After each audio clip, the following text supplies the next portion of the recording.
abre nuestro entendimiento, Señor, para que todo lo que tú nos vas a decir el día de hoy lo podamos comprender, lo podamos aplicar a nuestra vida y podamos cambiar nuestro carácter y nuestra forma de vivir.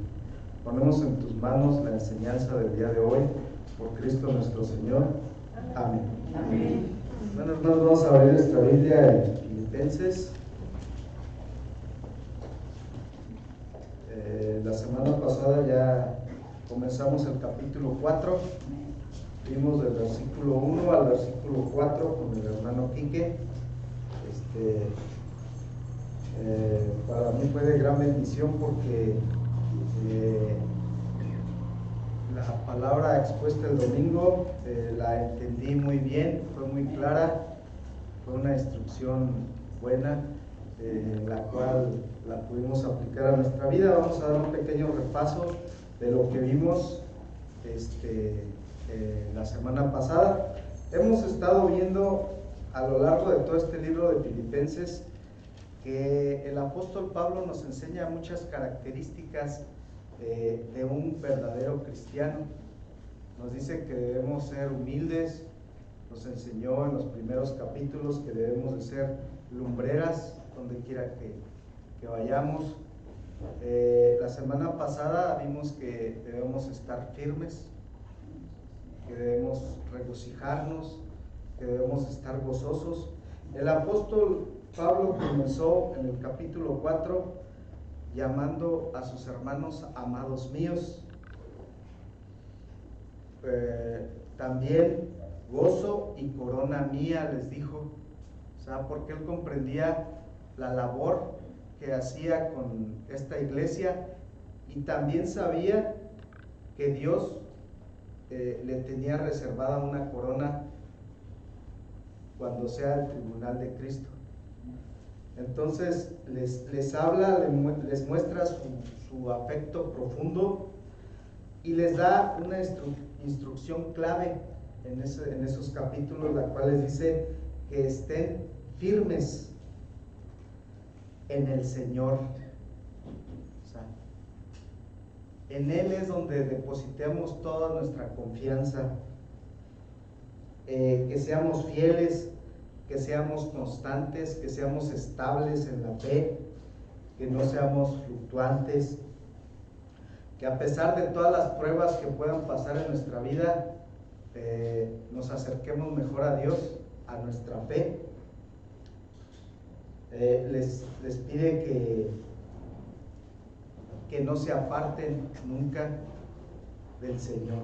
También nos habla ahí de dos personas, Evodia y Síndique, que eran dos personas fieles allá en la iglesia de Filipos, pero que estaban en un desacuerdo, y les hace el llamado el apóstol Pablo para que ellas sean del mismo sentir de los demás o de la mayoría, y también le encarga a un colaborador que las instruya para que exista una reconciliación en su vida y puedan ellas integrarse nuevamente a la iglesia con el mismo amor, porque dice que ellas trabajaban y trabajaron con el apóstol Pablo juntas.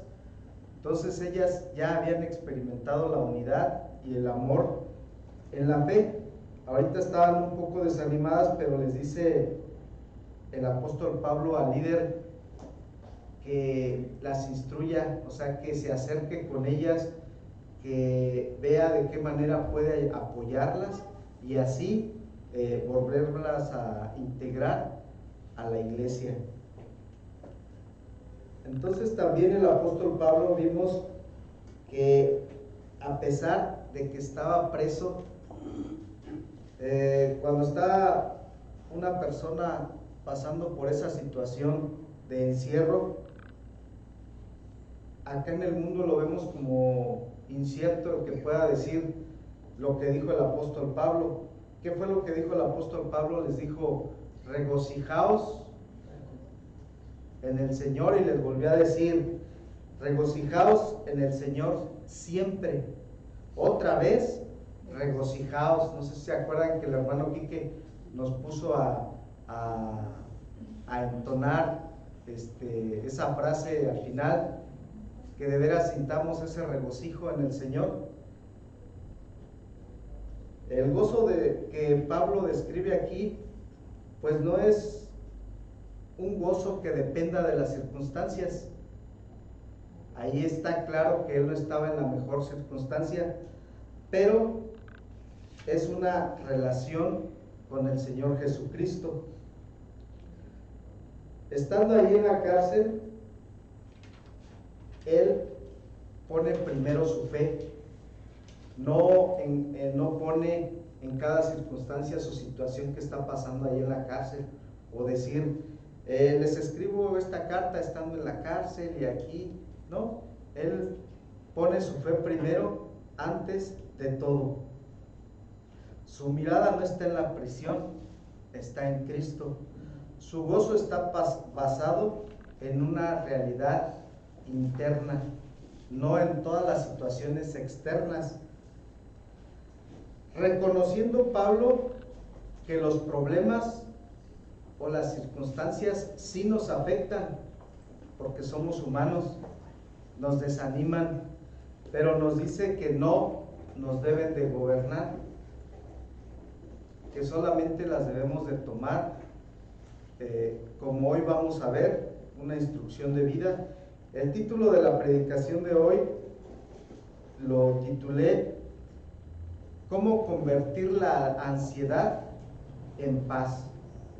Hoy el apóstol Pablo, vamos a ver el capítulo 4 del versículo 5 al versículo 7, cómo nos da la instrucción y la fórmula para convertir esa ansiedad, que es la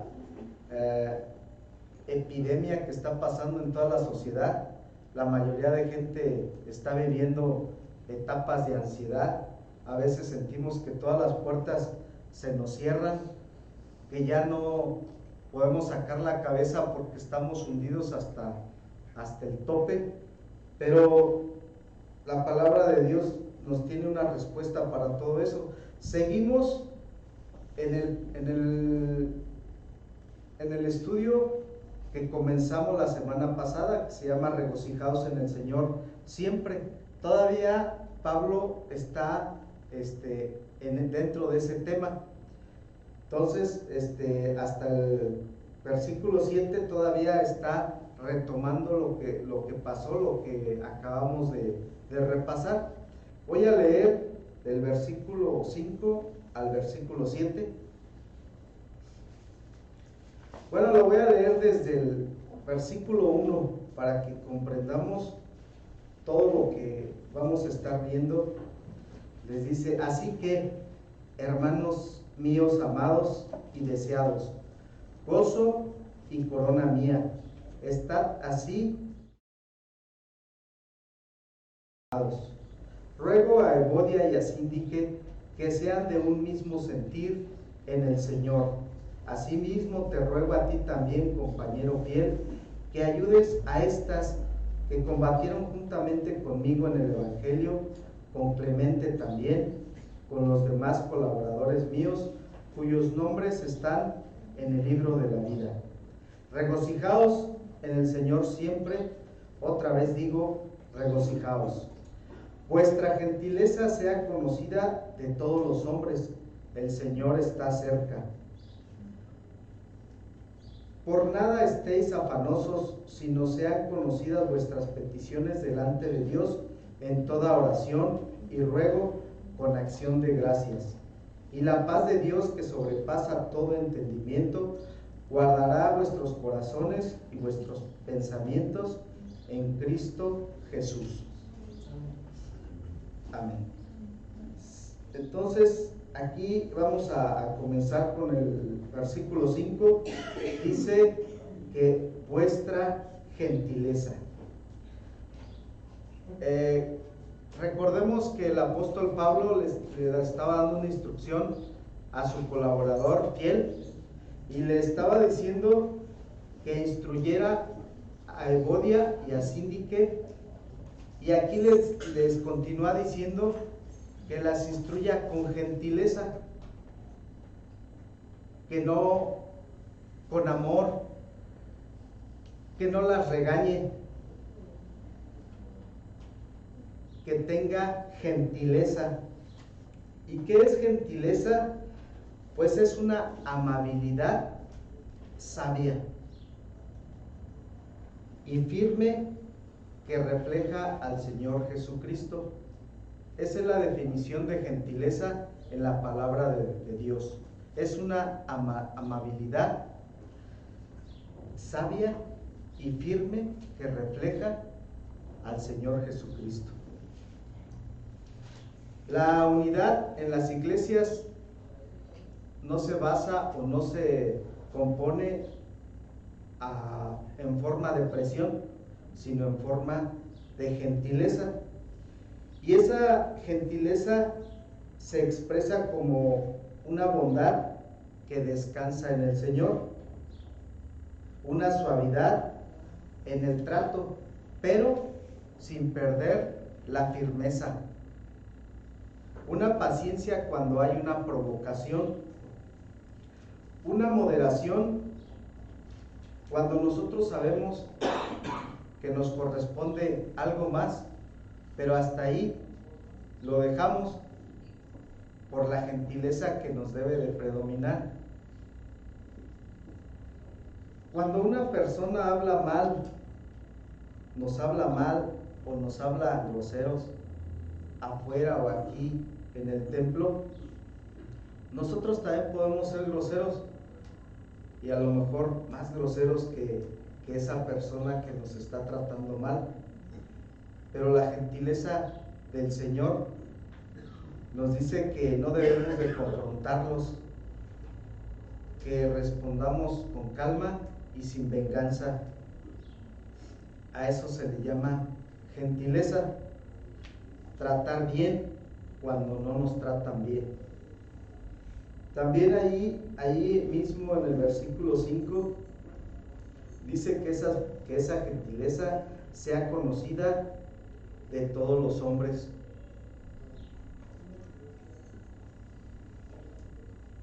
Esa gentileza debe de ser que todos los hombres la conozcan, que no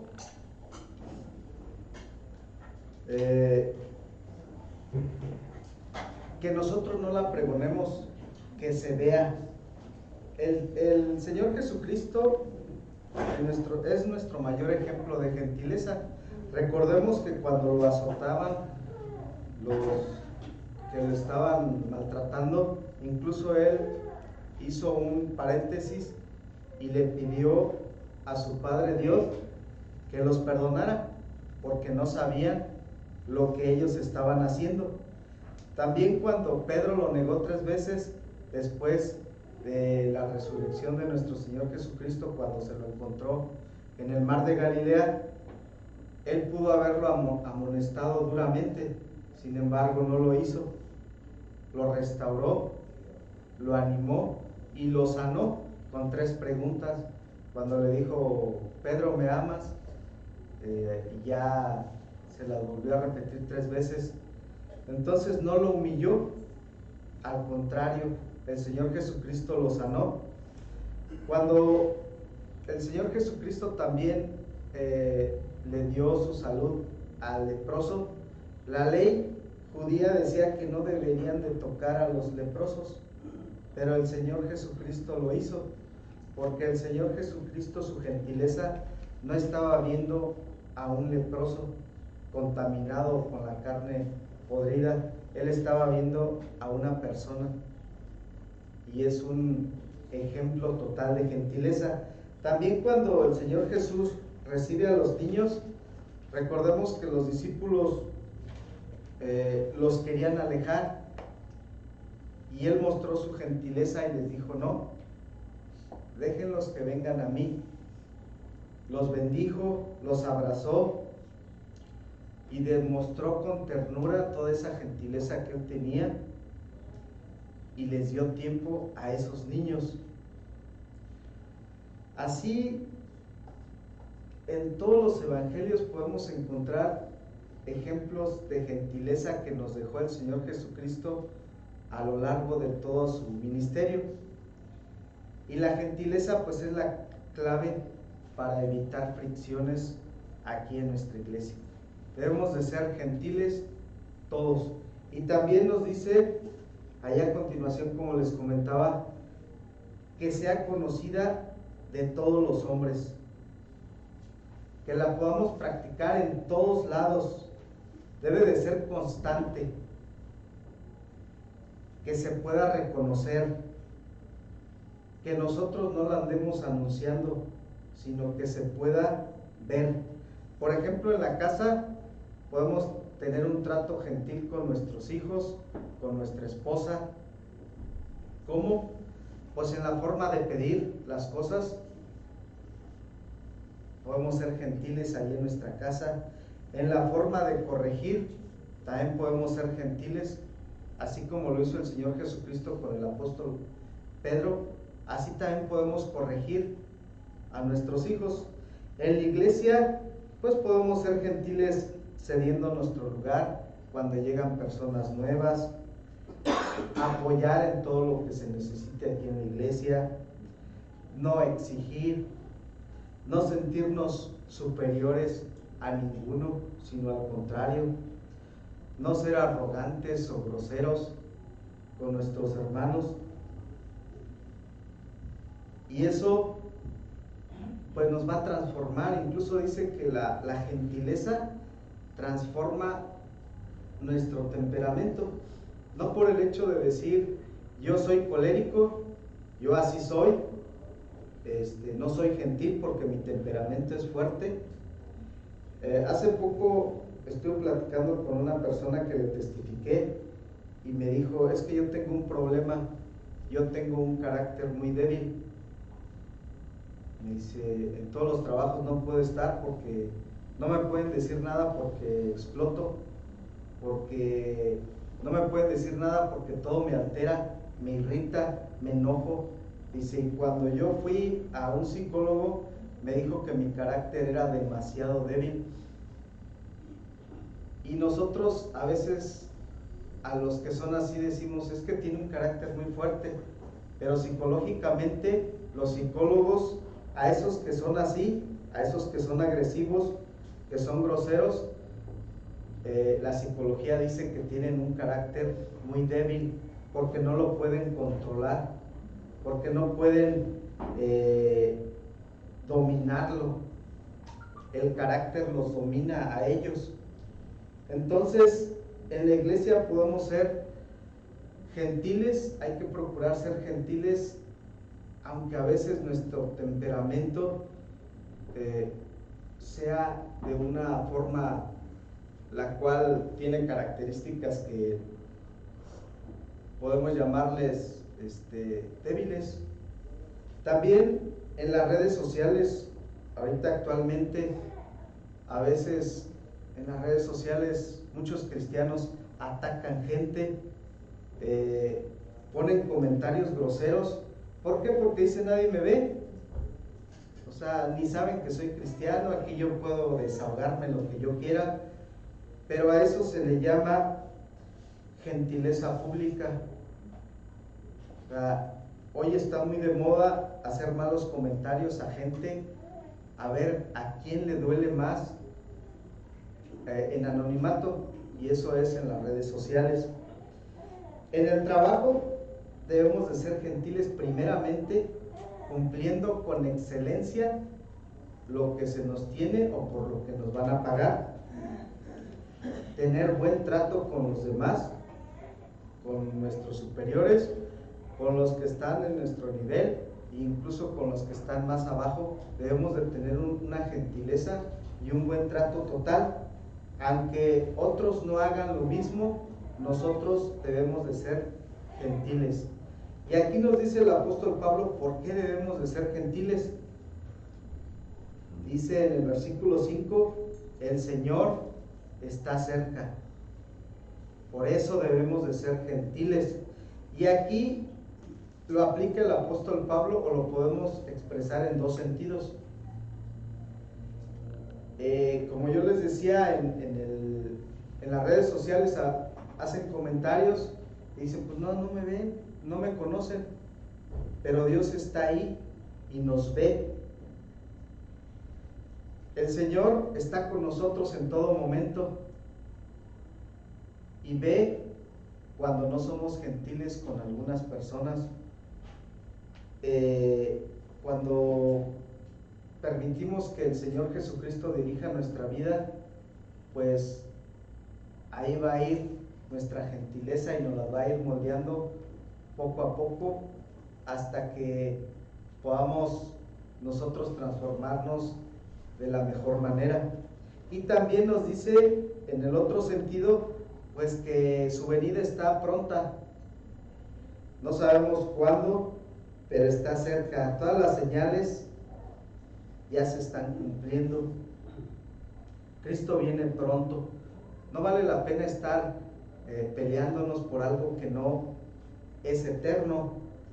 Debemos de vivir con una gentileza que honre a nuestro Señor Jesucristo cuando Él regrese. Y acordémonos de esta canción o de esta alabanza que me gusta mucho y a muchos, que dice que ojalá que cuando viniera nuestro Señor Jesucristo en la segunda venida nos encuentre haciendo su voluntad y no nos encuentre en otro lugar que nos pueda avergonzar, que nos pueda dar pena de lo que estemos haciendo. Cuando Él regrese será el cumplimiento final de todas las promesas que Dios tiene plasmadas aquí en su palabra. Así lo prometió el Señor Jesucristo. Será el fin del mal, del dolor y de la injusticia.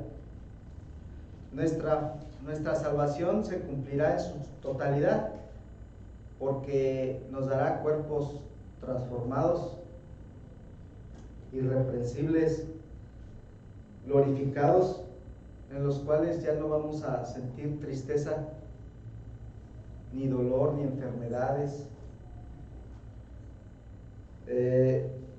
Y cada obra o cada gentileza que nosotros hagamos aquí, dice su palabra que va a ser recompensada en el tribunal de Cristo. Si nosotros estamos viendo a alguien que está padeciendo una depresión y vamos y le podemos llevar la palabra de Dios, nosotros sabemos que automáticamente Dios va a cubrir esa pena si Él lo acepta como su Señor y Salvador. Le va a cambiar la vida.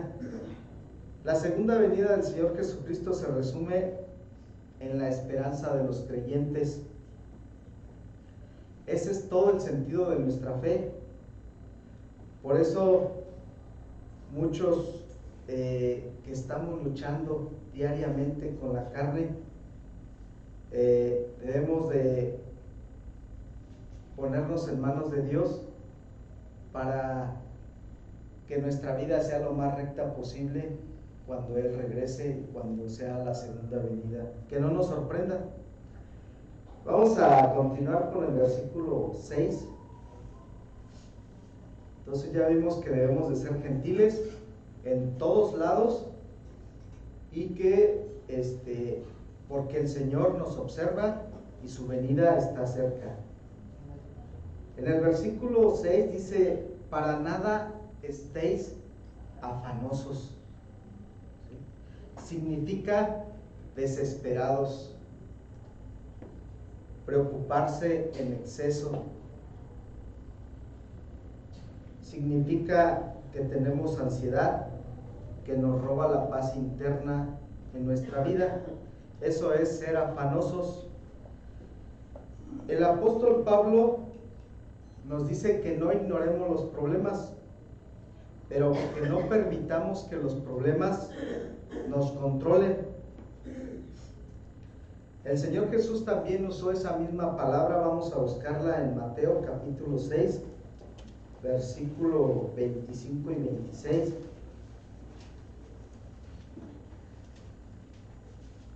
Mateo 6, 25 y 26. Por tanto os digo, no os afanéis por vuestra vida, qué habéis de comer o qué habéis de beber, ni por vuestro cuerpo, qué habéis de vestir. ¿No es la vida más que el alimento y el cuerpo más que el vestido? Mirad las aves del cielo, que no siembran ni ciegan, ni recogen en graneros, y vuestro Padre Celestial las alimenta. ¿No valéis mucho más? ¿No valéis vosotros mucho más que ellas? El Señor Jesucristo también nos dijo que no nos afanemos por cosas materiales. Ahí mismo vamos a regresar a Filipenses capítulo 4, en el versículo 6. Ahí continuemos, dice: para nada estéis afanosos. Ya vimos lo que es estar afanosos, sino sean conocidas vuestras peticiones delante de Dios. Dice que en vez, cuando nosotros sintamos que la ansiedad está llegando a nuestra vida, mejor volteemos a ver a Dios. Cuando estemos preocupados, mejor sustituyamos esa preocupación por algo mayor. Hablemos con nuestro Dios, que le entreguemos nuestras cargas y le expresemos todo. Vamos a abrir nuestra Biblia, a regresarnos allá al libro de Mateo, pero ahora en el capítulo 11, versículo 28.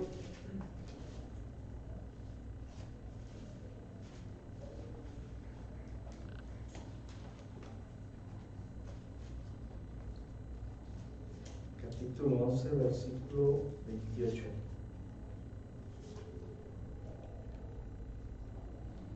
De hecho, me acuerdo mucho de este versículo porque lo tenemos, no sé si toda esté pegada a la lona ahí afuera. Dice: venid a mí todos los que estáis trabajados y cargados, y yo los haré descansar. Cuando estamos con preocupaciones, con ansiedades, dice que nos dirijamos a Él, como lo dice en Filipenses 6, regresémonos, dice que pongamos vuestras peticiones delante de Dios. Y dice que deben de ser conocidas. Esto significa que debemos de abrir nuestro corazón con Dios, que debemos de ser específicos con lo que vamos a pedir, que no debemos de ocultar todos nuestros temores, sin reservas, ni máscaras religiosas, ni cosas que queramos adornar en la oración. También nos dice que la ansiedad, hay que tomar en cuenta que cuando nosotros estamos pasando por una ansiedad, la ansiedad se alimenta del silencio. A veces, cuando estamos mal, lo que hacemos es encerrarnos y no querer hablar con nadie, incluso ni con Dios, y eso dice que alimenta más la ansiedad. Va creciendo más, cada día están más pues frustrados porque se aíslan de la realidad. Pero aquí el apóstol Pablo nos da la fórmula para combatir esa ansiedad, esa estar afanosos. Nos dice qué es lo que debemos de hacer cuando pase eso, cuando comience esa ansiedad en nuestra vida. Dice ahí mismo en el versículo 6, dice: en toda oración y ruego con acción de gracias. Entonces, Él nos enseña estas tres palabras claves para combatir la ansiedad. Dice que en oración debemos de ir, a lo mejor acudir aquí los miércoles para depositar nuestras cargas, para que oremos unos por otros, y si nos apena lo que estemos pasando, pues vamos a ir a nuestra habitación, a hablar con Dios, a expresarle, como vimos, algo concreto, ¿sí? tener esa relación íntima con Dios, esa comunión, esa adoración con el Señor, como nosotros nos comuniquemos con Él. Padre mío, Señor Jesucristo, Padre Celestial, como nosotros iniciamos todas nuestras oraciones antes de pedir algo. Y después nos dice que debemos de rogarle, ¿sí? Y el ruego debe de ser específico, debe de ser urgente, debe de ser un ruego personal que nos está atacando a nosotros en nuestra persona directamente, no generalizar, más bien ser concreto con lo que nos está pasando. ¿Para qué? Para que ese estrés o esa ansiedad, ahorita vamos a ver en qué se va a convertir, como nos dijo el título. También nos dice que con acción de gracias. ¿Qué quiere decir esto? A veces decimos, bueno, ¿cómo voy a estar orando, a estar rogando y al mismo tiempo también a estar dando acción de gracias si todavía tal vez no se cumpla la petición que yo le estoy pidiendo? Pero a veces Dios nos contesta sin que se solucione el problema que nosotros tenemos, y lo que nos da es más grande que cualquier problema que podamos estar pasando. Ahorita lo vamos a ver. Dice que debemos de confiar en que Dios es bueno y fiel y sabio con nuestras cargas. La acción de gracias es clave. ¿Por qué? Porque evita que nos estemos quejando.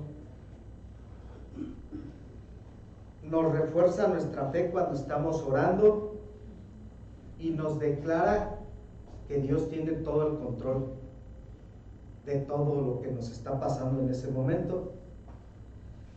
Pablo nos dice que el Señor quiere escucharnos, quiere que nosotros le demos todas nuestras cargas a Él, como vimos en el versículo, todo lo que ya nos tiene cansado. La ansiedad no se soluciona con técnicas humanas, ¿sí?, ni con terapias. Sí ayudan, pero el Señor Jesucristo las vence de otra manera muy diferente a como las vence el mundo, que ahorita lo vamos a ver. Cuando nos sintamos afanosos o estresados, hagamos esas tres cosas que acabamos de aprender, ¿sí? Oremos, roguemos y demos acción de gracias, como lo dice su palabra. Y cuando hagamos eso, fíjense lo que va a provocar en nuestra vida y cómo esa ansiedad se va a convertir en paz. Aquí nos lo dice la palabra de Dios. En el versículo 7 dice: y la paz de Dios, ¿sí?, la paz de Dios es el resultado cuando nosotros ponemos nuestra ansiedad en manos del Señor. Nuestras cargas, nuestros afanes, se los dejamos a Él en oración, ruego y acción de gracias. La paz de Dios procede de la misma naturaleza de Dios, por eso se llama paz de Dios. Esa paz, como les explicaba, aún a veces cuando no se soluciona el problema, lo que pasa es que se penetra en nuestro corazón cuando nosotros hacemos lo que acabamos de aprender, y es una calma sobrenatural que llega a nuestras vidas, que pone la vida del creyente y la transforma totalmente cuando hacemos eso. A veces la gente normal o los que no tenemos a Dios en nuestra vida, pensamos que el tener paz es tener todo bajo control. Pero la paz de Dios va más allá de tener todo bajo control. O sea, incluso a veces hasta hace un efecto contrario. Nos dice que en la tormenta da calma. Por eso les decía que a veces no está totalmente solucionado el problema, pero ya la paz de nuestro Señor Jesucristo ya está actuando en nuestra vida, y en esa tormenta nos da calma. En el problema nos da estabilidad, y en la incertidumbre nos da seguridad. Actúa muy diferente a la paz del mundo, la paz de Dios. Por eso la Biblia especifica, esta es una paz diferente, es una paz de Dios. ¿Por qué? Bueno, aquí nos explica también, dice que sobrepasa todo entendimiento. No es una paz normal, supera toda la lógica humana. ¿Qué significa esto? Pues que la mente no la puede explicar, que la lógica no la puede justificar, y que el mundo no la puede imitar. Los que no conocemos a Dios, los que no conocen a Dios, no pueden gozar de esa paz. Dice que el mundo no la puede evitar. Cuando todos esperan que te desesperes en una situación, que estés, todo el mundo va a pensar que actúes de una forma, digámoslo así, normal. Dios te llena con una serenidad que no proviene de tu fuerza, sino de la presencia de Dios. ¿Y cómo? Vamos a ver cómo actúa la paz de Dios. O sea, ya vimos que cuando estamos afanosos, pero cuando nosotros oramos, rogamos y damos acción de gracias, esos afanes o esa inseguridad o esa ansiedad, Dios la convierte en paz. Y vimos también que es una paz que no podemos comprender en su momento. Y ahora vamos a ver cómo actúa esa paz en nuestra vida. Dice aquí la palabra de Dios, dice que cómo actúa, pues guardará vuestros corazones y vuestros pensamientos en Cristo Jesús. Por eso, cuando estamos pasando por un problema muy fuerte, como lo vimos acá, que nos da calma en la tormenta, estabilidad en el problema y seguridad en la incertidumbre, es porque la paz de Dios está haciendo una coraza en nuestra vida, en nuestro corazón, y no permite que todo eso penetre. Por eso es incomprensible ante los ojos humanos.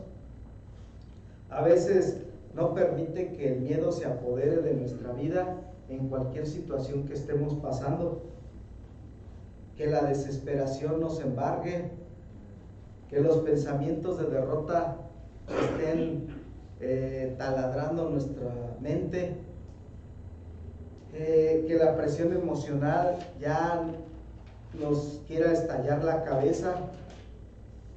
Esa paz de Dios la obtenemos cuando buscamos a Dios. Ya vimos cómo debemos de obtenerla.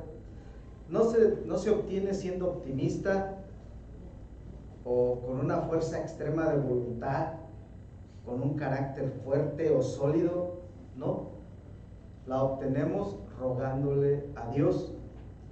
Se obtiene, como vimos, orando, rogando, con acciones de gracias. Y cuando hacemos esto, pues nuestro resultado va a ser esa paz de Dios. Y esa paz de Dios no es más que también la paz que nos dejó el Señor Jesucristo. Vamos a abrir nuestra Biblia en Juan, en el Evangelio de Juan, capítulo 14.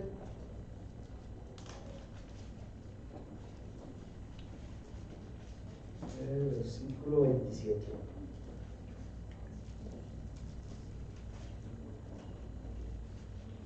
Dice así, capítulo 14, versículo 27.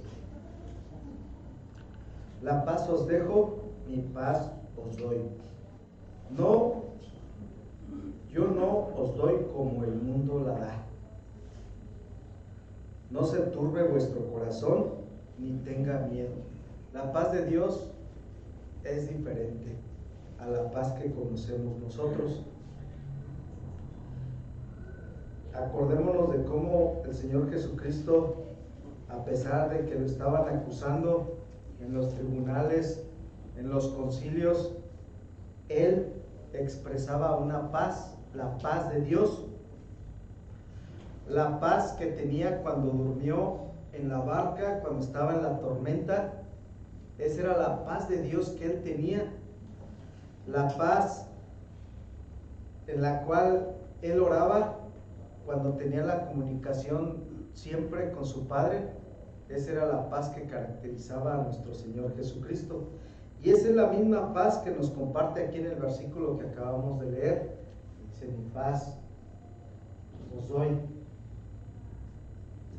Esa es a la paz que se refiere el apóstol Pablo aquí en el versículo 7 de Filipenses, la paz de Dios. Entonces, hermanos, el día de hoy debemos de ser hombres y mujeres con gentileza.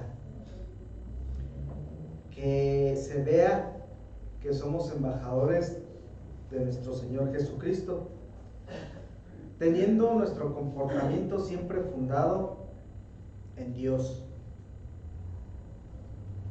sin dejar de ser ese comportamiento o esa gentileza firme y sólida. No por el hecho de que vamos a ser gentiles, vamos a pisotear nuestra fe. Hay que practicarlo delante de todos y en todo lugar. ¿Por qué? Porque el Señor nos observa. Y también cuando estemos en su presencia, pues nos recompensará en público como nos comportemos aquí y la manera de que seamos gentiles en nuestra vida. No permitamos que la ansiedad llegue a contaminar nuestra vida o nuestro gozo que está plasmado aquí en la carta de Filipenses.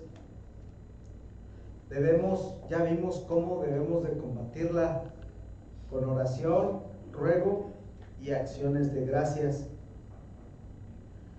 Así experimentaremos que nuestro desánimo se convierta en la paz de Dios, la cual no comprendemos en su momento como lo vimos, pero experimentamos cuando nosotros nos sorprendemos directamente cuando estamos pasando por un problema y tenemos esa calma y ese control para solucionarlo. Y no es porque nosotros tengamos esa solidez o ese carácter, sino porque tenemos la paz de Dios, o que pedimos ya esa paz de Dios y es la que nos está ayudando a solucionar todos los problemas. El Señor Jesucristo es nuestra guía y nuestro consuelo. Esa paz protectora y sobrenatural que Dios pone en nuestros corazones es en la que debemos de confiar siempre, en cualquier problema. Entonces, hermanos, hoy les invito a que practiquemos en esta semana actos de gentileza, que si nos contestan mal o nos responden mal o nos instruyen mal, nosotros hacer todo lo contrario, hablar con tranquilidad, no desafiantes, ser gentiles, ser suaves también con los que nos fallan a veces,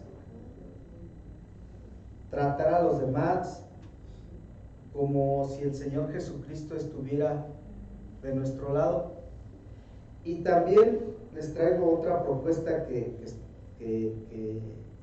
sería algo maravilloso si lo logramos hacer.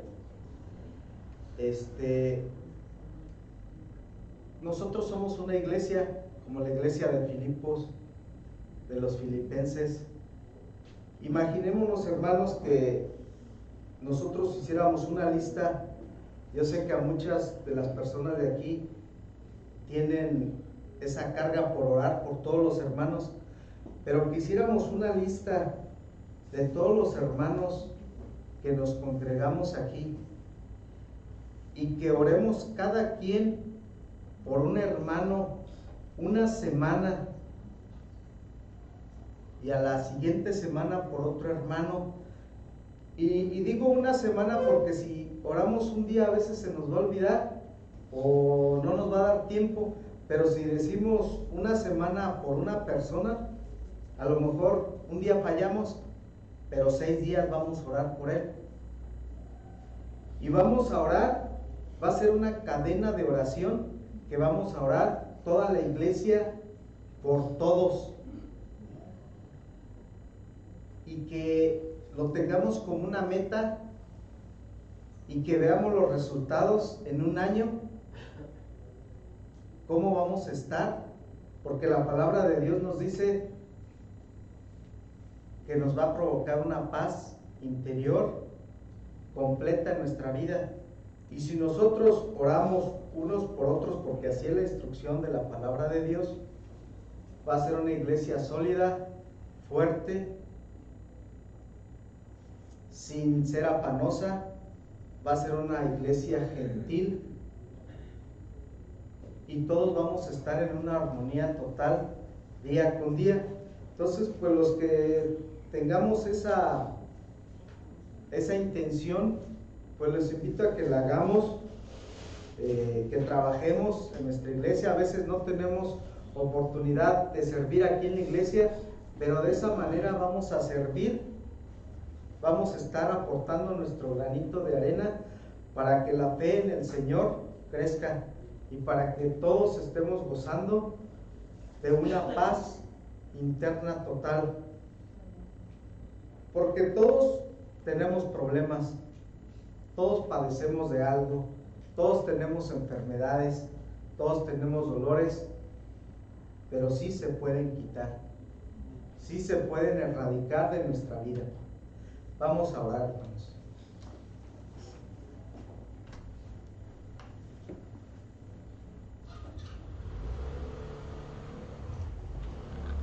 Señor Jesús,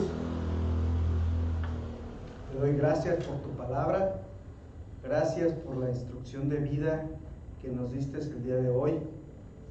Te pido que nos permitas orar unos por otros, ser gentiles unos con otros, principalmente en nuestros hermanos en Cristo, en nuestra familia, en nuestro trabajo, en nuestra escuela, en la calle. Permítenos poner en práctica lo que aprendimos el día de hoy. Ayúdanos a experimentar esa paz que tú tienes para nosotros con solo pedírtela. Permítenos imitar a nuestro Señor Jesucristo, que nos dejó un ejemplo de gentileza en todos los evangelios. Te doy gracias porque somos una iglesia sólida, porque somos una iglesia fuerte, con defectos, pero también con la intención y el amor de cambiar, con la intención de apoyarnos unos con otros para poder crecer, para que nosotros gocemos de esa paz que tú nos prometes y vivir mejor aquí los días que nos quedan mientras tú vengas. Que tú nos des esa paz en la tormenta y que cualquier problema no nos vaya a derrumbar, sino todo lo contrario, nos vaya a hacer más fuerte, que podamos tener una vida ejemplar y que no andemos divulgándola, sino que se vea con hechos, con situaciones, con ayuda entre nosotros mismos. Todo esto te lo pido en el nombre precioso de nuestro Señor Jesucristo. Amén. Amén. Gracias a Dios, hermano.